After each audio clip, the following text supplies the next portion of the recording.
எங்களுடைய விடுதலை போராட்டம் உச்சம் பெற்றிருந்த காலத்திலே கிளிநொச்சியிலே அந்த நேரத்தில் ஒரு விகாரை அமைய பெற்றிருந்தது.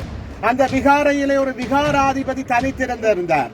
அந்த விகாராதிபதிக்கு எங்களுடைய தேசிய தலைவர் மேதகு வேலுப்பிள்ளை பிரபாகரன் அவர்களினுடைய விசேட பணிப்பின் பேரில் நாங்கள் பௌத்த மதத்திற்கோ விகாரைகளுக்கோ எதிரானவர்கள் கிடையாது. வடமாகாண ஆளுநர் அவர்களே, நீங்கள் தயவு செய்து வாங்குகின்ற சம்பளத்துக்கு மேலால் சேவகம் செய்யாதீர்கள். முந்திரி கொட்டை போல முந்திக் கொண்டு மாற்று காணிகள் வழங்குவதற்கு மக்கள் உடன்பட்டதாக சொல்லுகிறீர்கள். போராட்டம் வெற்றி பெற்றிருக்கின்ற நிலையிலே சிங்கள பௌத்த மக்களுக்கு நாங்கள் ஒரு தெளிவான செய்தியை சொல்ல விரும்புகின்றோம். அன்புக்குரிய சிங்கள பௌத்த மக்களே, நாங்கள் உங்களுக்கு எதிரானவர்கள் கிடையாது. பௌத்த மதத்திற்கு எதிரானவர்கள் கிடையாது. நாங்கள் சிங்கள மக்களை எங்களுடைய சகோதரர்களாக பார்க்கின்றோம். பௌத்த மதத்தை அதியுச்ச அகிம்சையை போதிக்கின்ற மதமாக பார்க்கின்றோம். உங்களுக்கு நாங்கள் ஒரு விடயத்தை ஞாபகப்படுத்த விரும்புகின்றோம். எங்களுடைய விடுதலை போராட்டம் உச்சம் பெற்றிருந்த காலத்திலே கிளிநொச்சியிலே அந்த நேரத்தில் ஒரு விகாரை அமைய பெற்றிருந்தது.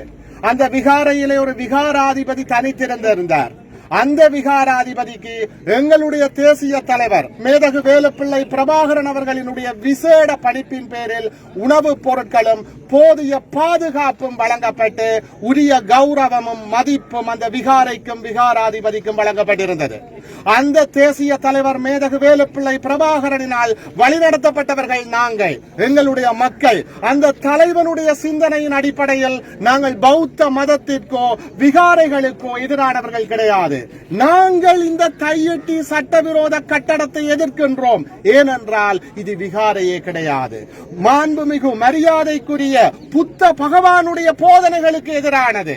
புத்த பகவான் அகிம்சையை போதித்தார். ஆனால் இங்கே ராணுவமும் ஒரு விகாராதிபதியும் புத்த பெருமானுடைய போதனைகளை மீறி அகிம்சையை குழி தோண்டி புதைத்து எமது மக்களினுடைய காணிகளை சுவீகரித்திருக்கிறார்கள். அன்புக்குரிய சிங்கள பௌத்த மக்களே, இந்த உண்மையை நீங்கள் உணர்வீர்களாக இருந்தால், இங்கு வந்திருக்கின்ற இந்த மக்களினுடைய உணர்வுகளை நீங்கள் புரிவீர்களாக இருந்தால் எங்களுக்கு உறுதியான நம்பிக்கை இருக்கிறது. நீங்களும் எங்களோடு சேர்ந்து போராடுவீர்கள். நீங்களும் எங்களுக்காக குரல் கொடுப்பீர்கள். நீங்களும் நமது மண்ணுக்காக எம்மோடு சேர்ந்து குரல் கொடுப்பீர்கள் என்ற நம்பிக்கை எங்களுக்கு இருக்கிறது. இந்த உண்மையை நீங்கள் உணர வேண்டும். எதிர்காலத்தில் நீங்களும் எங்களோடு கைகோர்க்க வேண்டும் என்று கோரி நிற்கின்றோம். அதே நேரத்தில் வடமாகாண ஆளுநர் போன்றவர்களுக்கு ஒரு செய்தியை சொல்ல விரும்புகின்றோம். வடமாகாண ஆளுநர் அவர்களே, நீங்கள் தயவு செய்து வாங்குகின்ற சம்பளத்துக்கு மேலால் சேவகம் செய்யாதீர்கள். உங்களுக்கு வேண்டுமென்றால் எதிர்காலத்திலே ஆளுநர் பதவி தேவைப்படலாம். அதற்காக எமது மக்கள் சொல்லாத விடயங்களை, அப்பட்டமான பொய்களை சொல்லாதீர்கள். கடந்த மாவட்ட அபிவிருத்தி குழு கூட்டத்திலே ஜனாதிபதியும் இருக்க முந்திரி கொட்டை போல முந்திக் கொண்டு மாற்று காணிகள் வழங்குவதற்கு மக்கள் உடன்பட்டதாக சொல்லுகிறீர்கள். யார் உங்களுக்கு உடன்பட்டது? இங்கே முழு மக்களும் இங்கே திரண்டிருக்கிறார்களே. மாற்று காணி என்ற பேச்சுக்கே இடமில்லை. மாற்று காணிகளை நாங்கள் எந்த ஒரு சந்தர்ப்பத்திலுமே ஏற்க போவது கிடையாது.